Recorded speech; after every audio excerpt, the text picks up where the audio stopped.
Welcome back to another exploration of the Columbian Exposition, or Chicago World's Fair, of 1893. In this episode, we will cover imagery that is contained in Campbell's Illustrated History of the World's Columbian Exposition, Volume 1.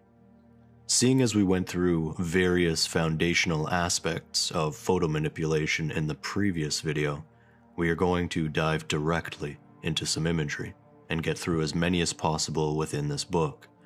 We will not browse every image that this book has to offer, and I advise anyone interested to check out the link below and explore for yourself. So let's recall that this publication states that there are a mixture of photographs, illustrations, and engravings. So we will attempt to keep track of which images are classified as such. We begin with our first image, labeled Scene from Sylvan Walks of Jackson Park, World's Fair site. Initially, we see, or don't see, rather, any indication of what this image is. At a glance, it appears as a photograph, yet it's rough. It has a ruggedness to it that would indicate illustrative elements.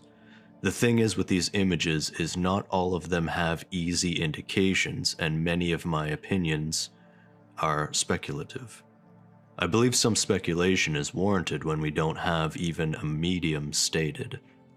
There are a few strange artifacts, such as this discolored gray patch in the bottom right here. Beside this post, the flat gray coloring of leaves, branches, and bark on this large tree central in the image. And the highlight in the center of this image seems overly bright, but maybe the sun was in that direction behind the trees. Hard to say. Anyways, let's continue on to our next image. This one is labeled as the Crystal Lake in Jackson Park, World's Fair site. In many of these images, I always find it peculiar how some of these photos appear, for a lack of a better term, staged. Very rarely are there just regular people meandering about, especially at a park such as this. And maybe this was the point of the publication. It was to specifically include imagery that was tailored to this event, and they did not want public interference, which I can understand to an extent.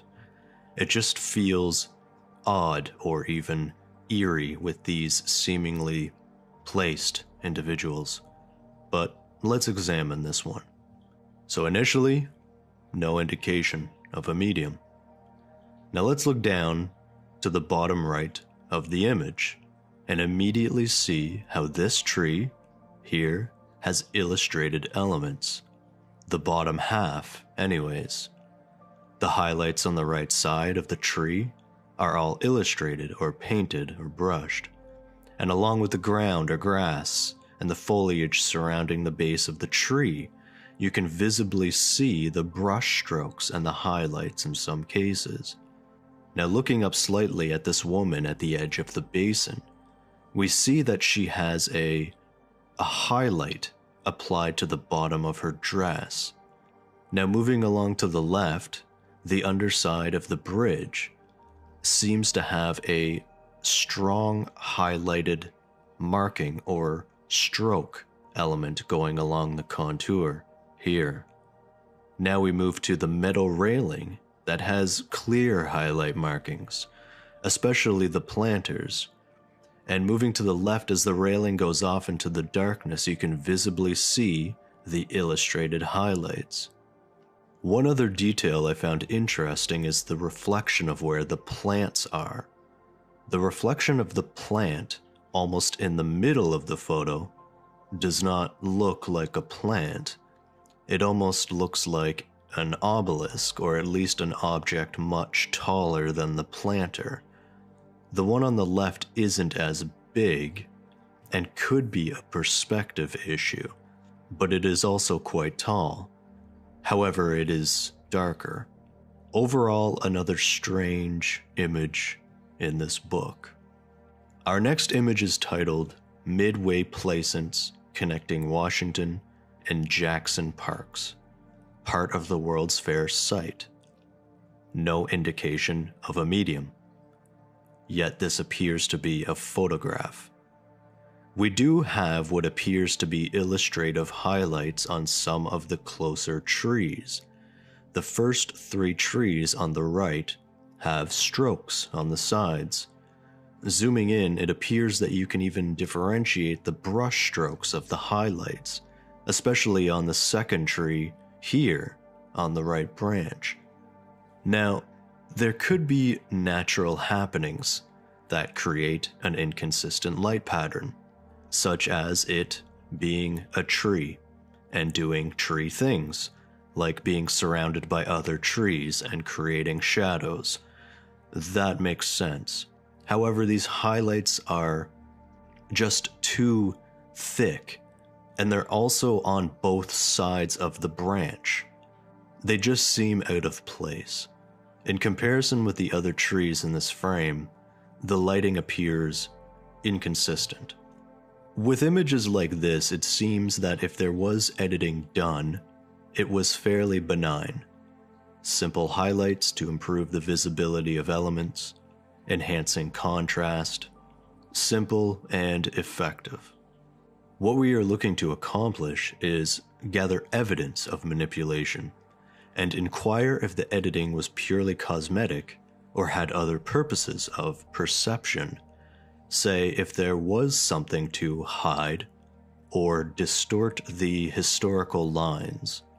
The power and control one could claim of historical authority through visual storytelling of photos, while simultaneously having the ability to edit those photos, would seemingly be almost absolute. I'm not necessarily saying this was done here, but to not consider something of that nature feels like an oversight. Anyways, let's continue on. Here, believe it or not, we have an actual photograph. This one is labeled, and it reads, Reflection Pond, Jackson Park, World's Fair site. And you can see the indication of it being labeled a photograph here, being put on the bottom of the railing. Overall, it looks like a photograph. I don't really have much to say or report on this one in particular. However, it was the first image so far that actually indicated a medium. I felt that was important to represent. A quick side here. I would like to do a demonstration to clarify the term stroke. I understand that not everyone will be familiar with certain terminology and want to ensure that you have at least a basic understanding of what is being discussed. So when I use the term stroke, what exactly does that mean? A stroke is essentially a visible outline or border of an element, object, or path. It is a line of color that precisely follows a path and could also be viewed as a digital brush stroke or outline. So looking at one of our most recent examples, we have 2 images of the same trees that I mentioned have strokes or highlights. Next, we have the same image with some rudimentary strokes applied. These are digital brush strokes, you could say, that can be applied to an image and adjusted in numerous ways. In this case, they are quite poorly done. However, this is merely to illustrate my meaning of when I say there appears to be a stroke or highlight applied. We can increase the size of the stroke or decrease the size. We can also use any color and apply it to the stroke to meet your desired outcome. The main difference being that any strokes or highlights applied during the 19th century would be done by hand. This doesn't necessarily mean that it is less impressive, because the inconsistency of a tangible brush stroke could add an authenticity factor to images. It would only increase the probability of making an error. Applying too much color, using a thicker brush than intended, slicing too much from a particular asset or subject, etc. Our next image, again, has no medium. Looking at the left side of the image, we can see this group of 3 trees that have been highlighted. The same treatment has been applied to some of the trees on the right side of the image, on the other side of the road. Now further down the path, if we zoom in, it appears there is a wagon, possibly, and one of the wheels has been highlighted or has a lighter stroke on it, on the right side, right here. The bridge on the right side possibly has some illustrated elements, however, it is somewhat hard to discern. So moving on to our next image, we see some initial stages of development of the World's Fair. This image is titled First Earth Turned in Jackson Park on the World's Fair site. Now, images such as this always perplex me in terms of an event such as the Columbian World's Fair or the Chicago World's Fair. There was vague mentions of workforces within many of the books in my collection. However, I was able to dig up one number that represented a workforce at this site. This is a clipping from The Star from Reynoldsville, Pennsylvania, May 17th, 1893. During the construction period, Director General Davis has commanded more than 15,000 men at a time. So we have an indication here that there was at least 15,000 men working at any given time. There may be other documents that point to similar numerical figures, and I'm sure the total workforce would easily be in the tens of thousands. Seeing as this project was expected to be the most extravagant fair to date, a workforce of this size would seemingly be status quo. This clipping is from the Pittsburgh Dispatch, Pittsburgh, Pennsylvania, October 22nd, 1892.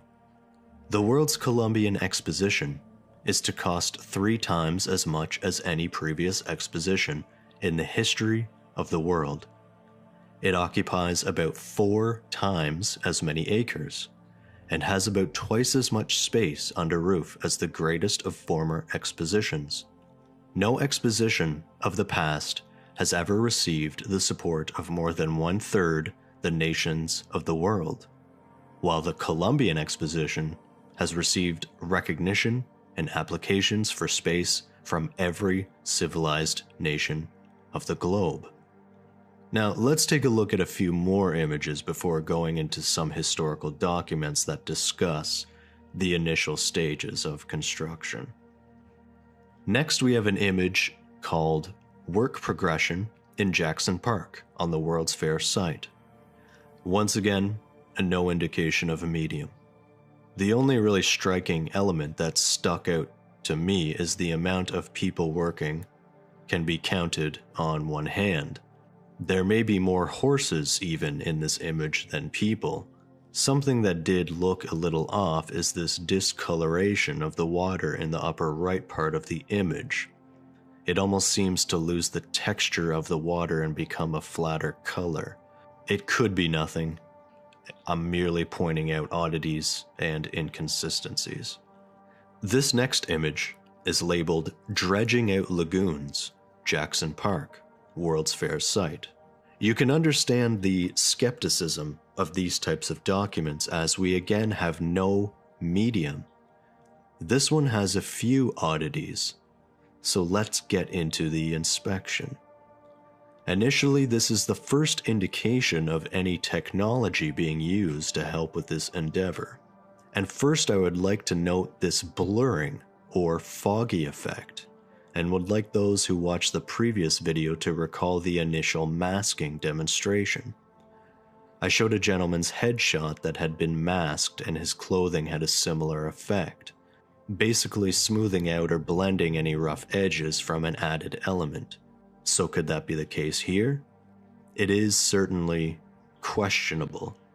Next we have this odd pattern of dark strokes above the dredging crane that appears out of place.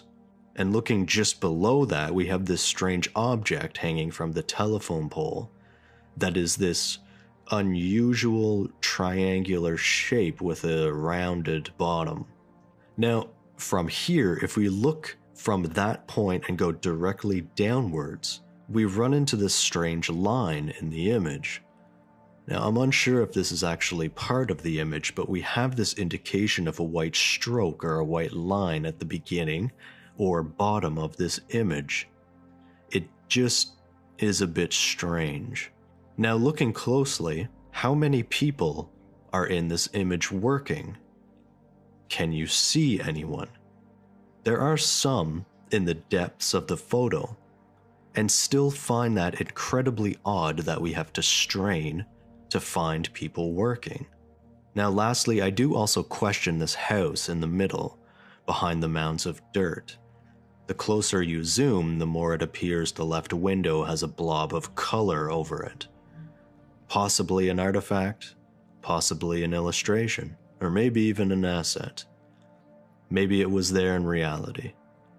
There may be more indications of editing, but we're going to move on to our next image. Now, this is our last image in this volume of the initial construction phases of this event. What I would like you to consider as we scroll through these images again is what exactly these are depicting. Do we have any real landmarks or indications of where these are taken?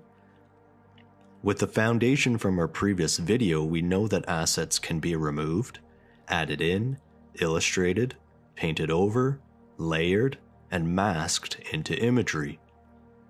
These could be actual photographs of the initial construction, or they could literally be of something different entirely. There is historical documentation of a substantial workforce being employed, yet why are they not documented? What is the thought process here? Who approved these specific documented photos or images? And we don't know if these are photographs, I suppose. Anyways, this is expected to be the largest event in American history thus far. And this is the initial construction documentation? This is what all Open Avenues could afford for these photographers? How could you not take a photo of the several thousand people who are supposed to be working on this project? We don't even have a simple before and after photo of what an area looked like before and what it was turned into. Of a lagoon, of a building, of a path, of anything. Now, to be fair, this is one book. And the reason I'm going in particularly hard on this specific publication is because it has chosen to talk the talk, being the most authentic and correct history furnished by officials, winning the highest and only award. Yet, despite all of these accolades and high regards from officials, this publication feels lackluster, almost artificial in its substance. In some cases, these images feel like a mock-up you would see at a construction site, or an airport, or a newly renovated housing unit that represent a scene of the newly constructed space. You have an image of what the space will look like, and it usually has individuals placed in for context. And taking a quick glance, it may seem realistic. However, the longer you look and the closer you look, you realize that certain aspects just don't jive. The perspective of things is not quite accurate with the people who have been placed into the image. And this is the kind of feeling I get looking through some of these documents, as if to say, this is all you could muster? This is authenticity?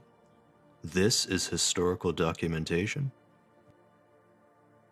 Let's continue on. The next point is that we must remember that this was no small task. Here we have another mention from the same paper as sourced earlier, The Star, May 17th, 1893. And it reads, "A little over 2 years ago, the site of the World's Columbian Fair at Chicago was practically a marsh. Today it contains several hundred buildings, and Director General Davis estimates the wealth represented by the buildings and exhibits as something like 150 million. So let's take a look at another document discussing this topic. This section coming from a book titled History of the World's Fair, being a complete description of the World's Columbian Exposition. It reads as follows. The Jackson Park of 1891 and the Jackson Park of 1893 present a system of transformation that cannot be adequately described. Suffice it to say that the Jackson Park of 1891 was about as uninviting a strip of sand ridges and scrub oaks as Fringes Lake, Michigan at any point. 2 years ago, this unsightly strip did not possess one redeeming feature, except area and location. Today, it is not only the most beautiful and spectacular spot in the world, but it is the grandest and most gorgeous transformation scene ever presented to mankind. In January 1891, there were 556 acres of swampy, ridgy, sandy ground with here and there clumps of scrubby trees and some herbage. So once again, another section from the same book which mentions the scale of earth moved. It reads as follows. The first shovelful of soil was removed in February 1891, and in 6 months 1,200,000 cubic yards of earth had been handled, costing within $5,000 of $500,000. Now, I did a quick conversion, just for fun. What is stated is that 1.2 million cubic yards of earth had been handled. That is roughly 1.1 million tons, or 2.3 billion pounds of dirt.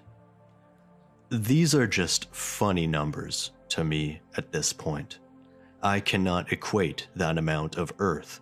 I have zero frame of reference. It merely sounds incredibly monumental. And this was done within months, weeks even, because the entirety of this event was completed within 2.5 years. This is 1890, remember, in Chicago, with Chicago winters, no less. And in all honesty, the documentation shows absolutely nothing of the sort. They do not represent the incredible geoengineering required to lay the foundation for this event whatsoever. So looking back at this image from Campbell's Illustrated History, that was apparently privy to all information and had access to all aspects of this fair from its inception to its close. And they only managed to photograph a motley crew of construction workers during these initial phases, shoveling dirt beside a single rail line with 4 small cars and 2 horses pulling it. Let's continue on. Our next image here, this one is labeled the Executive Committee who assisted in securing the World's Fair for Chicago. Initially, we have the indication on the right side of the image that this is a plate numbered 2. This would indicate that this image is most likely an engraving, possibly. What are your thoughts? Alright, let's examine this image. Firstly, the background. Not real, at all. It is illustrated. We even have this strange blurring action on the bottom left side, that is unusual. Furthermore, it's really unfortunate when the background has a mind of its own, is it not? Like when it blends into the top of this gentleman's head.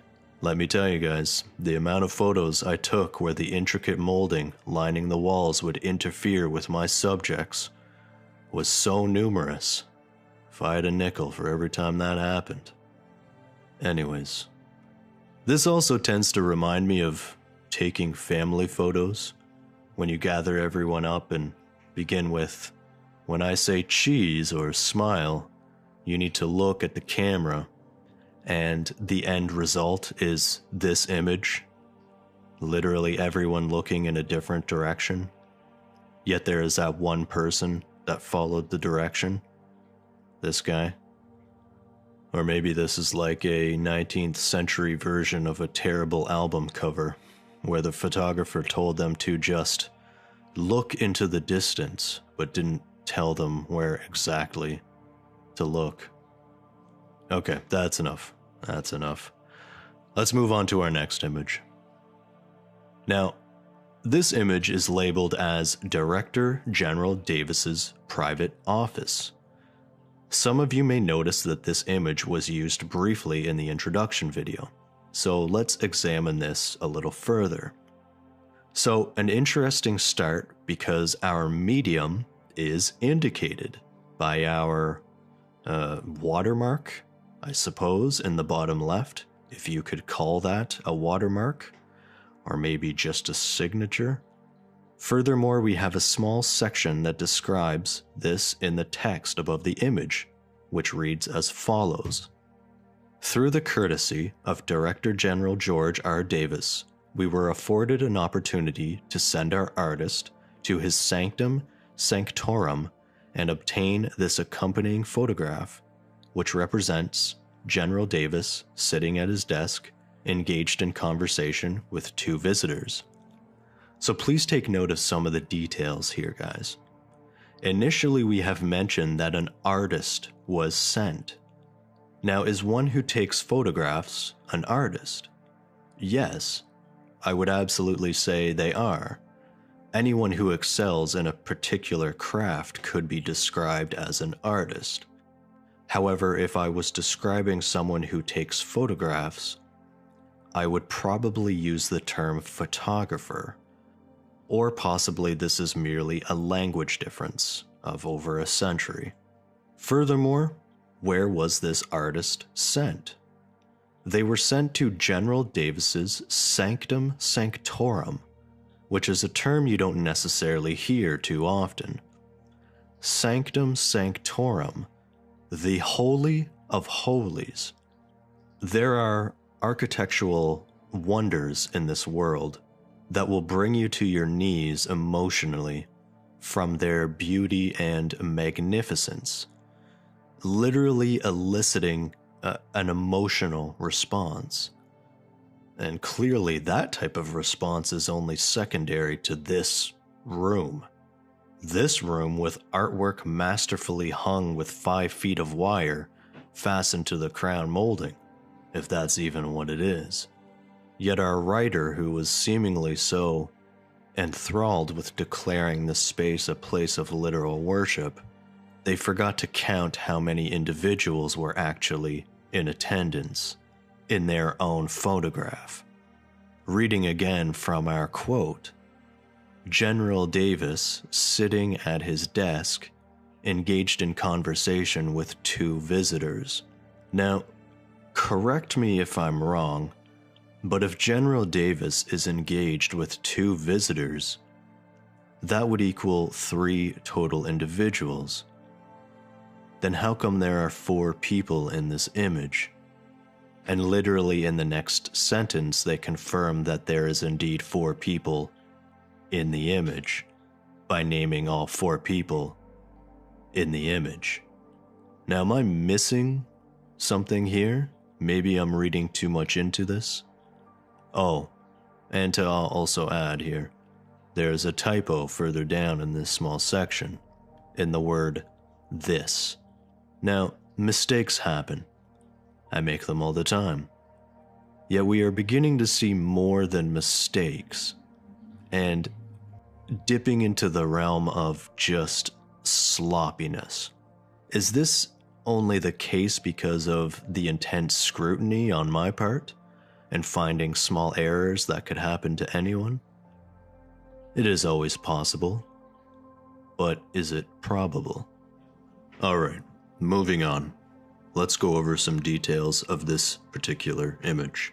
We have some white strokes on the chair in the foreground of this image immediately on the left, just here on the backing, both the top and the bottom rung on the back.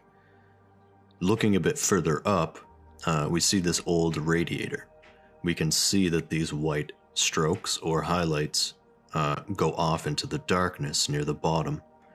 Now each line is not equidistant from each other or even straight for that matter.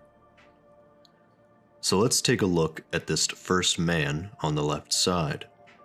We see some highlight strokes along the bottom of his pants near the shoes and on both legs. There is a darker stroke along his back near the window to differentiate his clothing or lightly colored shirt from the light of the window. And even his hair and maybe facial features have been retouched, possibly. The ear in particular, which has a strangely large lobe at the bottom, is curious. Now moving on to who I'm going to assume is George Davis in the center of this image, who also has similar highlight markings on his pants. We can see the strokes here on the underside of his shoe, just here, and along the bottom of his pants as well. Looking here at his arm placed on the chair, we can see a highlight that has been applied to give definition to his arm against the clearly darker parts of the image and the chair.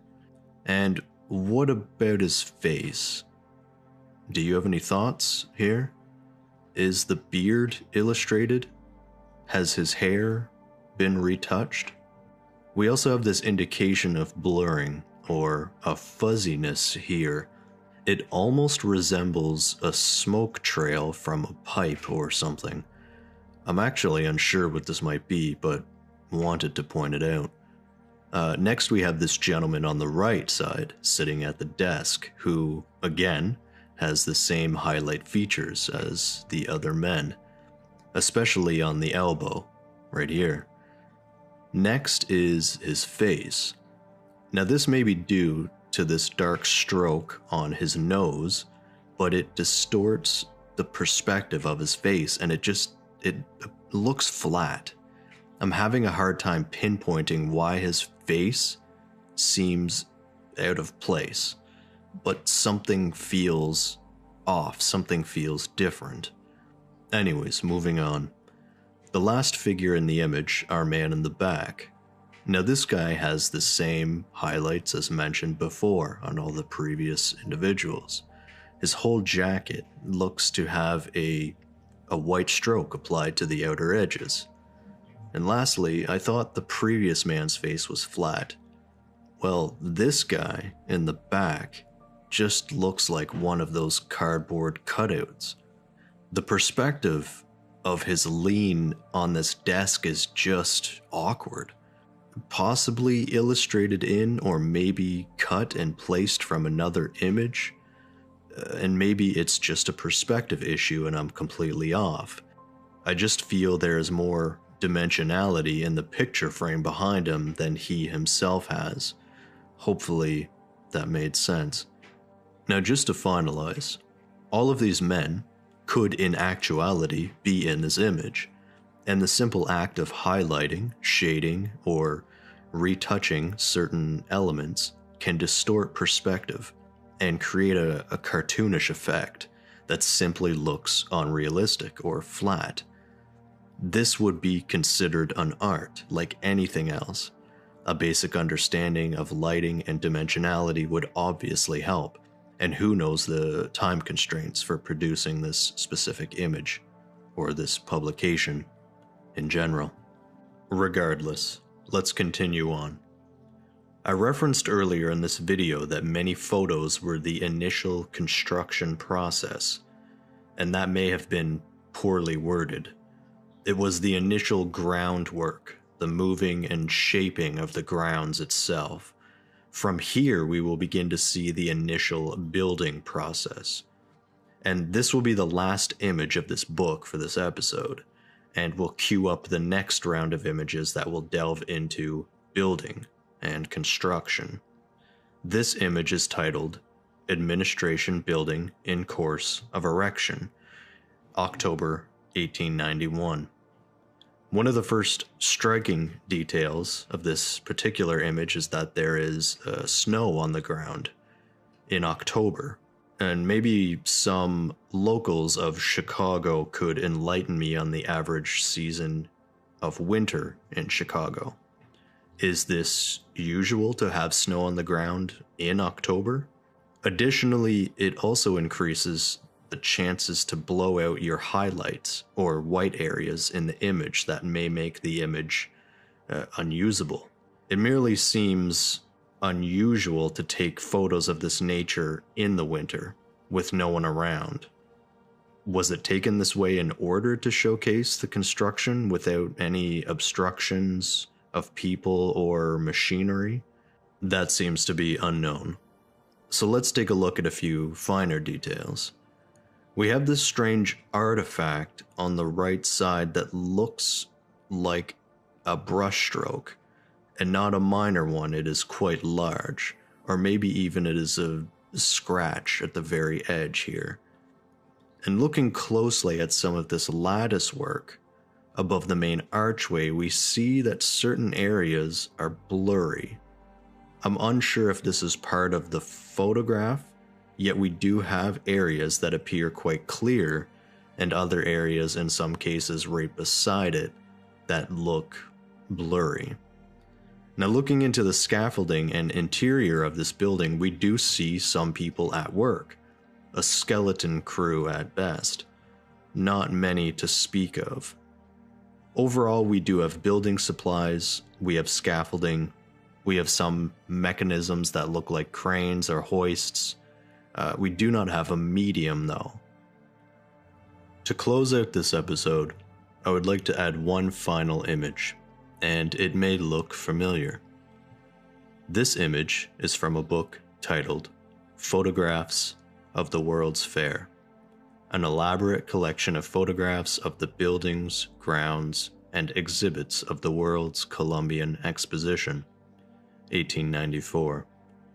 This clearly shows the image we explored depicting Columbus, or the statue of Columbus, rather. However, it looks to be the original photograph. It is much easier to discern the individuals as being more realistic than the previous image that was presented in the last video, where most of these men had illustrative elements and some even appearing totally drawn in. So what is the reasoning for showing this? It is instances like this that I feel obligated to show as much data as possible, to allow you to make objective and reasonable conclusions. I'm not making these videos to swindle a cheap narrative. This is not information to take at face value. It needs to be reviewed and investigated on your end also. In all honesty, I came into this area of research looking to discount or disprove a massive alternative historical narrative. This is not to say that history itself is neat and tidy. It is messy. It is broken up by wars, altered by religions, kingships, royalty, lost by burnings of texts, scrolls, and books. It can be written by the victors and is ultimately recorded by humans with their own bias and perspective. Of course, there will be discrepancies. However, there continues to be mysteries that I cannot quickly dismiss. After many years of collecting and reviewing books such as this, I can say with certainty that there is genuine mystery within events such as this, and history as a whole. Our past doesn't feel like a topic that can be simply taught, but rather an enigma that is studied. This is an admission that I was incorrect about this image, because this appears to be the original. It is still curious about the previous editing of this image and even the rhetoric that surrounds this event. The logistics in general to get this event from hundreds of acres of swampy marsh to hundreds of elaborate buildings with electricity and plumbing that include various displays of the world's countries is simply mind-boggling. The vast amounts of money referenced throughout these documents is somewhat odd, in my opinion, maybe indicating that all of this financial excess somehow completed this endeavor in record time and was able to bypass any logistical nightmare, which I'm sure anyone watching who works in the business of providing a service or trade could confirm that money does not always expedite process, service, or craftsmanship for that matter. These will be subjects to explore in future videos as we go through images of various buildings at this event. Now, I'd like to leave you with a section from this book I just referenced, and it's from the preface. In many cases, the rhetoric of these books is so very interesting to me. Maybe this is merely creative writing for the time, or maybe there is something deeper here. It reads as follows. It would be ungracious and indeed untrue to say that if the citizens of Chicago had known the impediments to be encountered, the obstacles they would have to surmount before they could achieve success, they would have been deterred from their endeavors. Never. They would have armed themselves for the fight. They would have doubled their energy and determination, and even had the dark gloom of the financial crisis, which did come in the very midst of the fair, cast its shadow before, still they would have gone on. They would have built those buildings which the world has admired. They would have converted a swamp into a fairyland. They would have wrested success from every opposing force. The World's Fair has been a fact. The nations have come, have seen and have been conquered. They have bowed the knee in homage to the greatest enterprise in history, have acknowledged that in the White City was found the acme of human genius. And with that, I would like to thank you for your time again, and hopefully this presentation was enjoyable, entertaining, and informative. If you gained any value from this, give the video a like. Let me know what your thoughts are in the comments below. And if you're interested in learning more about the manipulation of historical documents, consider subscribing and learning about it with me.